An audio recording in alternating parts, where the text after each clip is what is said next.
네, 현재 시간 3시 8분 지나가고 있습니다. 양대지수 장 막판으로 갈수록 상승 탄력 더해가고 있습니다. 이 시각 현재 코스피 지수 1.7% 상승한 2,484선 지나가고 있고요. 코스닥 지수 역시 상승 탄력 더해지고 있습니다. 1.5% 상승한 686선 지나가고 있는데요. 정치적 불확실성을 딛고 강세를 기록하고 있는 우리 시장입니다. 그 안에서 기회는 어디에 있을지 두 분과 함께 이야기 나눠보도록 하겠습니다. 네, 오늘은 김태성 ISF 본부장, 이주호 SP인베스트 본부장과 함께하겠습니다. 어서 오십시오. 네, 안녕하세요. 자, 오늘의 첫 번째 종목은 선익시스템입니다. 이 종목 지금 장중 급등이 나와주고 있습니다. 상승의 이유도 좀 궁금해지는데요. 일단 두 분의 의견 들어보겠습니다. 두 분 모두 종가 매수 의견 주셨어요. 김태성 본부장님께 질문 드릴게요. 네. 이렇게 왜 오르지 해서 열심히 자료를 좀 찾아보려고 노력했는데 못 찾았거든요. 상승의 이유 좀 분석을 해주신다면요. 일단 선익 시스템은 OLED 장비 쪽이죠. 네. 그러면 이제 OLED가 많이 들어가는 산업을 이제 살펴봐야 되는데 크게 자동차 산업과 이제 모바일 산업을 뽑을 수는 있을 것 같아요. 이제 여기서 자동차 산업 잘 나가는 거 우리가 익히 알고 있었습니다. 그런데 이제 새롭게 부각이 되는 건 애플의 주가를 보면서 우리가 힌트를 얻어야 된다는 거죠. 그러니까 애플 같은 경우에는 사실 AI 데이터 센터에 그렇게까지 크게 힘을 안 줬어요. 그 이유는 뭐냐면 너네들이 다 교육시켜, 그리고 다 만들어. 하지만 너희들이 다 만든 그런 AI 데이터 센터를 어떤 디바이스에 탑재해서 소비자와 접촉을 할 건데 그러면 결국 애플은 아이폰 시리즈를 이야기할 수밖에 없는 네. 거고. 근데 그러한 어떤 전략이 제대로 먹혔다라고 좀 보시면 됩니다. 일단 어제 간밤에 애플도 계속해서 좋은 모습을 보인 이유가 이제는 아이폰의 챗 GPT를 이제 바로 사용할 수 있게 지금 탑재가 되는 시스템 구조가 되어 있는 상황이라서 저는 OLED가 탑재되어 있는 아이폰 시리즈들의 판매량이 그럼 결국 더 늘어날 가능성이 높다라고 판단을 하면 되는 거죠. 왜? 우리나라 갤럭시 시리즈가 올해 AI를 탑재한 첫 번째 핸드폰을 발표를 했을 때 굉장히 많이 팔렸다라는 것을 우리는 기억해 볼 필요는 있을 것 같아요. 여기에 지금 중화권에서 이 소비 패턴 중에 하나가 폴더블 폰이 정말 많이 팔리고 있다라는 거죠. 폴더블 폰 같은 경우에는 우리가 봐도 액정이 3개가 필요하지 않습니까? 2개 혹은 3개가 지금 필요한 상황이다 보니 똑같은 한 대를 팔더라도 당연히 지금 OLED의 이 판매량 수요가 지금 늘어나고 있는 상황. 하지만 이제 이게 갑작스럽게 오늘 확 터진 건 아니에요. 그동안에 이제 쭉 이어져 왔는데 아무래도 이제 애플에 이 AI가 탑재가 된다라는 소식이 조금은 더 이쪽 섹터에 대한 투심을 올리지 않았나라는 생각이 들어서요. 쫓아가는 매매는 아닙니다. 오늘 물론 많이 올라왔지만 네. 여전히 그들이 원래 기록했었던 평균 가격 위치 그 수준이기 때문에 너무 부담 가지실 필요는 저는 없지 않을까라는 생각이 들어서 오늘 종가에 선익 시스템 매수를 해보는 것도 괜찮다라는 의견 드리겠습니다. 네, GPT를 탑재하면서 아이폰의 판매가 늘어날 것이다라고 하는 그런 전망이 지금 이 선익 시스템 주가를 밀어올리고 있다 말씀해 주셨고요. 자, 이제 ISC 여쭤보겠습니다. 자, 반도체 테스트용 러버 소켓의 점유율 1위 기업인데요. 자, 최근에 SKC와 반도체 후공정 시너지를 확대할 계획이다라고 밝혔습니다. 이 종목에 대한 두 분의 의견 들어보겠습니다. 두 분 다 자신 있게 O 들어주셨고요. 자, 이주호 본부장님 말씀 들어볼게요.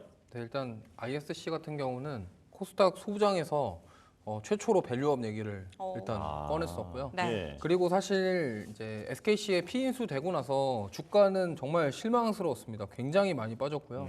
그리고 사실 이 종목은 어떻게 보면 1세대 HBM 대장주였거든요. 그러니까 23년도 HBM 랠리 나올 때 합류를 했었던 종목이고 사실 24년도에 테크윙 랠리 나올 때는 이 종목은 사실 많이 못 올라갔어요. 예. 근데 제가 봤을 때는 지금 이 HBM 관련주들부터 시작해서 오늘 뭐 반도체 중국에서 나온 그 OLED 관련된 기술력 이 부분 이슈가 더해지면서 네. 지금 OLED랑 지금 소부장단에서 다 같이 올라오고 있는데 제가 봤을 때는 지금 우리가 봐야 될 거는 CES 2025인 것 같습니다. 예. 좀 과거를 좀 돌아보면요.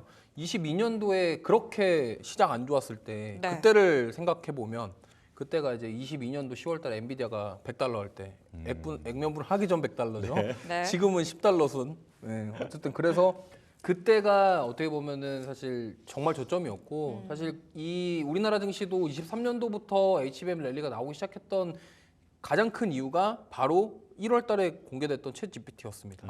그거를 기점으로 해서 HBM 관련주들이 움직였고 24년도에도 마찬가지로 AI 것들이 부각이 되면서 사실 상승이 나왔습니다. 그리고 이번에도 저는 비슷한 흐름이 나올 거라고 생각하는 게 그동안 이제 AI 기술에 대해서 얘기를 했다면 지금은 AI 기술과 돈을 벌 수 있는 어떤 사업과 연결시킬 거냐가 저는 이번 CES 2025의 핵심이라고 생각하거든요. 근데 뭐 ISC 얘기하다가 왜 갑자기 그런 얘기를 장황하게 하냐. 네. ISC가 지금 SKC가 결국에는 지금 집중하는 게 유리기판입니다. 유리기판용 테스트 소켓을 와이더 G라고 해서 출시를 할 예정이고 네. 그럼 이게 왜 의미가 있냐면 사실 실리콘 너버 방식 자체가 ISC가 글로벌 탑이에요. 물론 포고핀 방식을 사용하는 이제 리노공업도 있습니다만 결국에는 이 실리콘 너버 방식 자체가 좀 독보적이다 보니까 만약에 SKC가 드라이브를 건다고 한다면 포고핀 방식보다는 이런 실리콘 러버 쪽 방식으로 해서 유리기판을 채택할 가능성이 저는 굉장히 높다고 생각을 해요. 네. 그렇다고 한다면 사실 앱솔릭스는 미국 보조금도 받았고 지금 그쪽으로 드라이브를 걸 수 있는 환경이 지금 만들어지고 있다는 점. 그래서 저는 ISC가 충분히 유리기판 모멘텀도 받을 수 있고 그리고 지금 시스템 반도체 쪽도 계속적으로 테스트 소켓 상품을 다양화시키고 있어요. 그 말인즉슨 뭐냐면 지금 삼성에서도 AI PC 공개를 했고 네. 그 다음에 지금 계속적으로 지금 이번 CES에서도 아마 삼성에서 신제품이 나올 거예요. AI와 관련된 온디바이스 AI. 그러면은 대표적으로 시스템 반도체 테스트 소켓이 결국 온디바이스 AI랑 관련이 있다라는 겁니다. 그러면 지금 여태껏 ISC가 실적에 대한 이슈, 뭐 여러 가지 이슈들이 많아서 주가가 안 좋았지만 내년부터는 좀 저는 오히려 회복될 가능성이 높다고 생각하고 있고 올해도 실적이 회복됐고 내년엔 더 좋아질 것이다 이런 관점으로 봤을 때 지금 가격대는 살만한 가격대다. 그렇기 때문에 지금 종가 매수에 들어가셔도 괜찮다라는 말씀 드려보겠습니다. 네. CES에 거는 기대, 여기에 더해지는 밸류업 기대감, 이 종목에 대해서 종가 매수 의견 들어봤습니다. 자, 다음 종목은 APR입니다. 어제 좀 급등이 나왔던 종목이죠. 미국 블랙 프라이데이 때 매출이 엄청났다라는 이야기들 나왔습니다. 오늘은 살짝 쉬어가는 흐름인데요. 오늘 기회인 걸까요? 두 분의 의견 들어보겠습니다. 엇갈렸어요. 김태성 본부장님 의견부터 들어볼게요. 네, 일단 뭐 전체적으로 지금 화장품주라든지 네. 이제 피부미 의료기기 쪽은 흐름이 저는 굉장히 괜찮다라고 좀 보여지거든요. 그러니까 그 이유는 뭐냐면 과거에 이제 우리가 이들에 대한 판매를 중국에만 너무 의존을 좀 해왔어요. 하지만 네. 이제 중국의 의존도가 낮아진 지는 정말 오래됐고 미국이라든지 유럽, 일본 쪽에서 지금 판매량들이 어떻냐라고 이제 판단을 해야 하는데 블랙 프라이데이에서 이만큼의 물량을 팔았으면 당연히 내년 한 1월, 2월 4분기 실적 이야기 나올 때 저는 APR은 실적에 대한 고민은 1도 안 해도 괜찮지 않겠다 싶어요. 근데 이제 한 가지 변수는 뭐냐면 박리담의 형태로 이제 물건을 넘겨줬느냐 아니면 정상적인 어떤 수출을 한 거냐 네. 이 부분이 이제 가장 중요하겠죠. 하지만 뭐 전체적으로 이게 한번 쓰신 분들은 계속 이쪽에 대한 니즈는 지금 있는 상황이라서 저는 뭐 파마 리서치 대웅제야, 휴즈의 메디톡스 이런 쪽도 괜찮고 클래시스, VT 이런 쪽도 괜찮지만 저는 이거 기기 쪽도 관심을 좀 가져보셔야 된다 생각이 들고 있고 미용기기의 가장 큰 장점은 뭐냐면 네. 기기 한 대 팔면 소모품이 자동적으로 매출을 만들어냅니다. 맞아요. 네. 그러니까 블랙 프라이데이 때 그렇게 기계를 많이 팔았지 않습니까? 네. 그러면 앞으로 신규 기계 판매 대수가 조금 저조해도 기존에 그 팔린 기계가 계속 소모품에 대한 매출을 불러일으킬 가능성이 높지 않나라는 생각이 들어서 저는 APR 같은 경우에는 현재 구간도 괜찮다 생각이 들고 있고 수급을 보게 되면 저는 요새 투신의 수급을 가장 중요하게 보거든요. 네. 왜 그러냐면 지난주에 우리나라 시장이 굉장히 큰 변동성을 보일 때 연기금 들어왔고요. 그다음 후발주자로 투신이 이제 시장에 좀 들어오기 시작하는 시점이 이번 주였어요. 그런데 APR 같은 경우에는 이번 주부터 들어오는 게 아니라 진작에 계속 APR을 조금은 낮은 가격대에서 계속 매집을 해왔던 것을 확인을 할 수 있기 때문에 저는 APR 현재의 구간이라면 저는 부담 없이 한번 우리가 공략을 해봐도 괜찮지 않겠나라는 의견 드리겠습니다.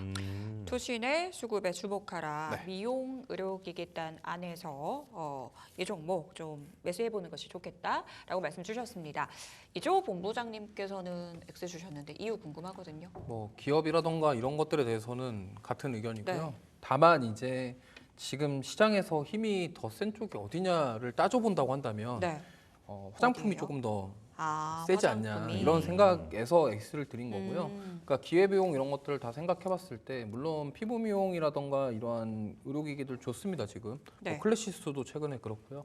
다 좋지만 지금 가장 강하게 특히나 VT 보시면 정말 12월 들어와서 주가가 정말 빠른 시간 안에 거의 60% 가까이 올랐거든요. 그러니까 이 정도로 회복을 해준다라는 점. 물론 VT만 좀 화장품 안에서도 특별하게 좀 강한 모습이 나오는데 지금 외국인들 12월 달 들어와서 외국인들이 계속 팔았는데도 불구하고 VT는 지금 외국인들이 드라이브 걸고 있거든요. 그러면 이렇게 매수를 해주는 이유, 개인들만 팔고 있습니다. 그럼 여기서 과연 끝날 것이냐? 아니라는 거죠. 물론 수출 데이터가 뭐 이게 좀 역대급 수출 데이터 나왔다고 하지만 이게 앞으로 또 꺾이면 또 갑자기 또 조정받을 수가 있는데 지금 많은 투자자들이 생각하는 거는 결국에는 이러한 수출 데이터가 4분기 실적에 긍정적으로 영향을 줄 것이다. 그리고 지금 중국에서도 계속 경기 부양책에 대한 얘기 나오고 있는 상황이고 네. 오히려 화장품 쪽이 그러니까 뭐 피부 미용 의료기기 쪽보다는 조금 더 시세가 빠르게 나오지 않을까 그러한 관점에서 저는 APR보다는 오히려 화장품 쪽 보시는 게 좋겠다라는 말씀 드려보겠습니다. 예. 그러면 화장품주 내에서 어떤 쪽을 보고 계세요? 여전히 북미 쪽을 봐야 돼요? 아니면은 중국 경기 부양 기대감 있는 종목들을 봐야 돼요? 두루두루 다 두루두루 저는, 하는 다 그 이렇게 종목을 또 구체적으로 사실 말씀해 VT는 주시면은. 네. 정말 VT 좋거든요. 네. 왜냐면 지금 일본이랑 이제 우리나라 리들샷에 대한 제품이 잘 팔리면서 이게 이제 중국으로 이제 확산시킨다라는 취지라서 VT가 지금 좋은 흐름 나오고 있고요. 근데 그거 말고 이제 굳이 꼽자면은 저는 이제 실리콘2가 똑같이 올라올 가능성이 높을 것 같아요. 지금 실리콘2 같은 경우는 정말 많이 빠졌거든요. 네.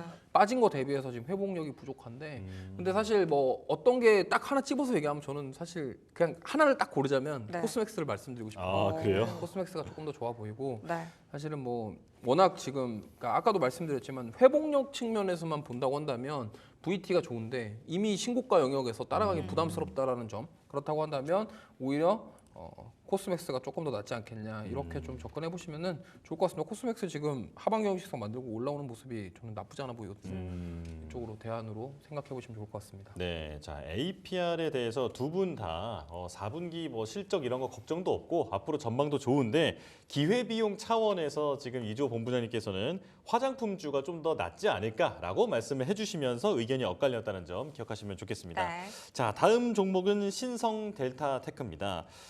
초전도체 그리고 양자 컴퓨터 이슈에 급격하게 이제 주가 변동성을 보였었는데 또 최근에 구글의 양자 컴퓨터 공개 이후에 3거래 상승세 이어가고 오늘은 좀 쉬어가고 있습니다. 이거 사도 되는지 궁금하거든요. 자, 두 분의 의견 들어보겠습니다. 두 X. 분 다 바로 네. X를 들어주시네요. 자, 김태성 본부장님 말씀해 주세요. 이제 이 양자 컴퓨터가 구동이 돼야 되는 조건 중에 가장 중요한 게 결국에 이제 온도라고 해요. 온도가 이제 낮아야지만 거기서 이제 우리가 생각하지도 못할 속도로 정보를 처리함에 있어서 오차 범위를 굉장히 크게 줄일 수 있다라고 합니다. 그러니까 이 초전도체라고 하는 물질이 이쪽 테마와 지금 엮인 상황이었거든요. 예. 그런데 이 구글도 이것이 이제 상용화가 되려면 2030년을 하고 있고 상용화가 된다 그래도 그걸 살 수 있는 나라가 몇이나 있을까 저는 생각이 들어요. 어마어마하게 비싸다는 거죠? 엄청나게 비쌀 겁니다. 예. 이걸 우리 개인 혹은 기업이 살 수 있는 규모는 아닐 것으로 판단이 되고 있고요. 그렇게 되면 사실 이 사업을 통해서 실질적으로 성과를 낼 수 있는 기업이 우리나라에 몇 개가 있을까 고민을 해보면 네. 그렇게 많지는 않을 가능성이 높다는 생각이 들어요. 그래서 일단 테마는 테마로 조금 보셔야 될 것 같고 물론 이제 제 말이 무조건 다 맞을 수는 없습니다. 하지만 신성 델타테크 같은 경우에는 11월 달에 4만 원이었던 주가가 거의 뭐 한 달 만에 10만 원, 2배 올라온 상황이잖아요. 예. 지수가 좋았던 것도 아니고 대내의 그러니까요. 변수가 그렇게 컸는데도 불구하고 이렇게 올라온 종목 오늘 반도체 올라오고 2차 전지 올라오고 제약바이오 올라오고 기존의 주도주들이 지금 정상적으로 궤도에 오르면 네. 테마적으로 움직인 종목군들은 조정의 폭이 좀 빠를 수가 있어요. 그래서 저는 조금은 이제 조심하셔야 되지 않을까라는 의견 드려보도록 하겠습니다. 네, 너무 바람이 많이 들어가 있다 말씀해 주셨고요. 자, 이주호 본부장님께서도 같은 의견이신가요? 네, 비슷한 의견입니다. 사실 초전도체 물질이 뭐 아직 확실하게 검증도 안 됐고 과연 이 양자 컴퓨터에 이게 사용될 것이냐 말 것이냐 그것도 우리가 알 수 없는 영역입니다. 예. 그러니까 우리가 뭐 저도 이거 공부를 이쪽은 안 해서 잘 모르지만 네. 어려울 것 같아요. 쉽진 않을 것 같아요. 일단 이 상온 네. 초전도체라는 것 네. 자체가 아직 과학적으로 입증이 안 예, 됐으니까. 과학적으로 입증 안 됐다. 그럼 우리가 투자를 하는 사람들이잖아요. 예. 투자하는 사람들 입장에서는 그런 입증이 안 된 거를 가지고 단순한 기대감으로 베팅을 하기에는 조금 부담스럽다. 이러한 관점에서 저는 X 의견 드리겠습니다. 알겠습니다. 상용화까지는 시간이 좀 오래 걸릴 수도 있다라는 점 두 분 모두 좀 공통적인 의견으로 제시를 해주셨고요. 또 오늘장 지수가 크게 반등 나와주고 있는데 주도주들이 복귀를 한다면 이런 테마의 힘이 상대적으로 약해질 수 있다라고 말씀 주셨습니다. 이에 대한 부분도 체크해 보셨으면 좋겠고요. 자, 반도체 쪽에서 한 종목 봐야 될 것 같습니다. 오늘 시장 안에서 반도체의 흐름 오전 들어서 정말 뜨거워지고 있습니다. 리노공업도 강세를 보이고 있는데요. 예상보다 부진한 실적의 목표 주가 하향 리포트가 나오기도 했습니다. 이 종목 어떻게 보시는지 궁금한데요. 두 분의 의견 들어볼게요. 두 분 모두 종가 매수 의견 주셨습니다. 이주호 본부장님 의견부터 들어볼게요. 일단 아까 ISC랑 비슷한 섹터에 네. 있는 종목인데 이 리노공업 같은 경우는 사실 저는 이런 실리콘 러버 방식이 아니라 어쨌든 이런 포고핀 방식이라고 하더라도 이 수요 자체가 늘어날 것이다. 왜냐하면 지금 뭐 23년도, 24년도 HBM 관련주들이 갔잖아요. 그럼 하드웨어가 먼저 움직였고 최근에 소프트웨어가 움직입니다. 네. 그러면은 결국에는 제가 아까 말씀드린 것처럼 25년 그 CES에서 뭔가 이제 온디바이스 AI 제품들이라던가 어떤 AI 기술을 상용화할 수 있는 제품들이 많이 나오게 되면요. 이거에 대한 부분들이 저는 서버 쪽으로 이제 이동할 가능성이 높다라고 생각해요. 그러면은 결국에는 그러한 판매를 하는 곳에서 서버에 대한 부분들, 물론 DDR5 교체 자체가 지금 완전히 다 이루어지지도 않았다라고 생각을 하고 있고, 결국엔 이 D램 쪽에서 서버 쪽의 매출이 굉장히 커요.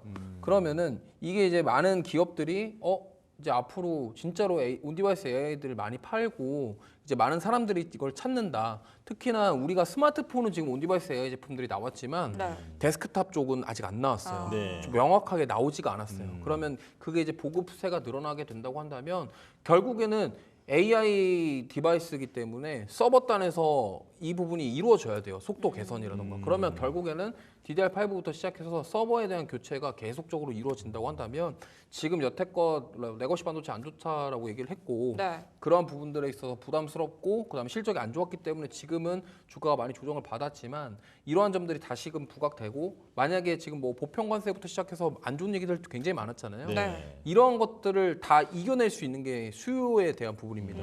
그러면은 D램이라던가 이런 것들이 정말 수요가 늘어난다고 한다면 당연히 테스트 소켓은 그 후공정 종목군들이 그걸 당연히 따라갈 수밖에 없는 위치에 있어요. 네. 그러다 보니까 보시면 좋겠고 사실 리노공업이든 ISC 같은 경우든 둘 다 재무상에 되게 건전합니다. 뭐 영업이익률도 ISC는 25% 넘고요. 리노공업도 그 부분인 걸로 저도 알고 있어요. 그러다 보니까 영업이익률 이런 거 되게 좋은 기업이고 돈을 원래 잘 벌고 수익성이 좋은 기업인데 그동안 앞으로의 평가 자체가 너무 안 좋았기 때문에 지금 이제는 어느 정도 반등을 기대해 볼 수 있다. 이러한 측면에서 종가 매수 의견 드렸습니다. 네. 바로 이어서 김태성 본부장님 의견도 들어볼게요. 뭐 의심의 여지 없습니다. 그러니까 어. ISC도 그렇고 리노공업도 그렇고 네. 이들이 하는 일 자체가 네. 소품종 대량 생산이 아니라 다품종 소량 생산에 맞는 거거든요. 이게 예. 무슨 이야기냐면 지금 반도체 칩을 생산하고자 하는 혹은 칩이 필요한 기업들은 엄청나게 많아졌습니다. 예전같이 특정 몇 기업이 지금 반도체 칩을 원하는 것이 아니라 각자의 상황에 맞게 누구는 FSD, 누구는 협동 로봇, 누구는 사적 보행 로봇, 뭐 누구는 뭐 스타링크, 뉴럴링크 뭐 이렇게 다양한 분야의 지금 접목이 되면 당연히 그 제품에 맞는 반도체 테스트 소켓들이 다 필요하거든요. 그렇기 때문에 저는 어떻게 보면 그 중간 과정에서 리노공업도 그렇고 ISC도 그렇고 TSE도 그렇고 우리나라의 3대 기업 같은 경우에는 충분히 더 성장을 할 수 있다. 그리고 앞서 이제 본부장님께서 이야기하신 대로 이들의 영업이익률이 굉장히 좋습니다. 네. 영업이익률이 굉장히 좋기 때문에 뭐 관세니 뭐 여러 가지 대내 변수에도 조금은 버틸 만한 체력이 있다라는 게 이제 중요한 포인트일 것 같고요. 전 세계 기업들이 이들을 찾는 이유는 수율 문제가 가장 중요하거든요. 이쪽에 대해서도 장점을 갖고 있는 쪽이 어떻게 보면 대형 쪽에서는 리노공업, 중소형 쪽에서는 이제 ISC였기 때문에 안전함을 원하시면 저는 리노공업이 훨씬 더 좋은 표를 받을 것 같고 네. 수익률 게임적인 그 부분을 고려하면 ISC가 저는 더 좋은 점수를 받지 않겠는가라는 의견 드리겠습니다. 여기서 또 추가적으로 궁금한 포인트가 오늘 반도체가 꽤 강하거든요. 네. 소보장도 강하고 삼전 닉스도 강하게 치고 오르는데 오늘의 상승을 어떻게 바라봐야 될지 좀 궁금하거든요. 그러니까 저도 사실 오늘 이게 이렇게 오르는 게 맞나 싶어요. 네. 왜냐하면 아직 보조금 못 받았거든요. 네. 마이크론은 엄청나게 큰 금액 받았는데 이 삼성전자, SK하이닉스는 아직 못 받은 상태에서 먼저 조금 김칫국을 마시는 게 아닌가 싶긴 하지만 그래도 SKC 자회사 앱솔릭스가 먼저 받으면서 포문을 열었기 때문에 시간과 시기 차이일 뿐 이들도 저는 받을 가능성이 높다가 저는 첫 번째 생각인 것 같고 네. 두 번째 결국 가격에 대한 메리트는 확실히 우리나라가 있는 것 같습니다. 너무 떨어졌다. 그렇죠. 예. 삼성전자도 그렇고요. SK하이닉스도 그렇고 소부장주들도 마찬가지고 그러니까 외국인들의 수급은 약하죠. 외국인들은 지금 환율 시장이 이런데 우리나라에 들어와서 이 종목 사줘 이렇게 하는 건 욕심인 것 같고 네. 대신에 기관 투자자분들은 우리 편이라면 이 정도 가격대에서는 저는 사줘야 되지 않을까라는 의견 드려보도록 하겠습니다. 네. 오늘 상승의 이유에 대해서도 좀 분석을 해주셨습니다. 반도체주 이야기까지 나눠봤고요. 저희는 마감지 보 듣고 돌아오겠습니다.